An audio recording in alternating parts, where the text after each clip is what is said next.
Nagimbal ang bayan ng Bien Unido, Bohol sa balitang dinukot at pinatay ang kanilang mayora. Ang manoy utak ng krimen ay ang mismong mister ng alkalde.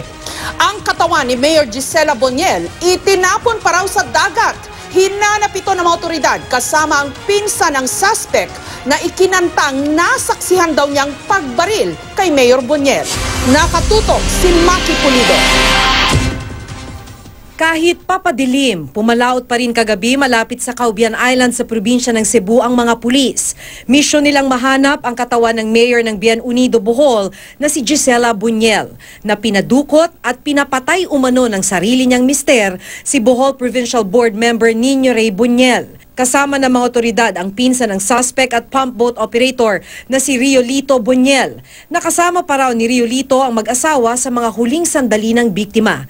Kwento niya, isinakay ng suspect sa kanyang bangka ang walang malay na noong si Mayor Gisela bago pumalaot. Nang magkamalay daw ang alkalde, nag-usap pa ang mag-asawa pero maya-maya pa ay binaril na raw siya ni Inin Boniel. Gitabangan na og Binalot daw nila ng lambat ang katawan ni Mayor Gisela at nilagyan pa ng mga batong pampabigat bago inihagis sa dagat. Sabi ni Riolito, binayaran daw siya ng 10,000 piso para hindi magsumbong. They will be charged as an accessory, depende doon sa kanilang participation. Gumamit ng diving equipment sa paghahanap sa katawan pero hanggang ngayong araw hindi pa nakikita ang bangkay. Bago mailahad ang kwentong ito, ito ba yung sinasabi mo? Meron kang, ha? Ito ba yung sinasabi mo? Meron kang connection?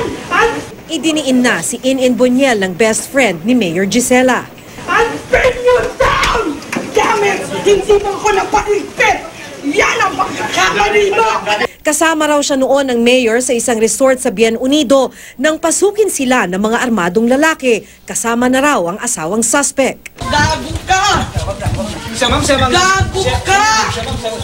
Siya ang suspect! Tinutukan ako dito. Nirap ang mukha ko ng duct tape. Halos hindi ako makahinga.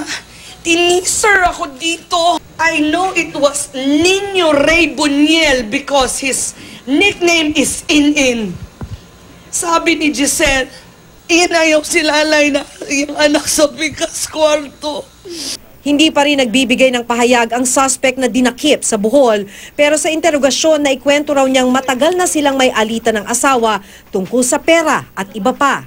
May mga instances po kasi before na nagkasakitan ang dalawa at naiblatter pa po yan sa police station. Sinuspindi muna ang search and retrieval operation sa bangkay ni Mayor Gisela ngayong araw dahil daw sa lakas ng current ng dagat. Maki Pulido, nakatutok, 24 oras.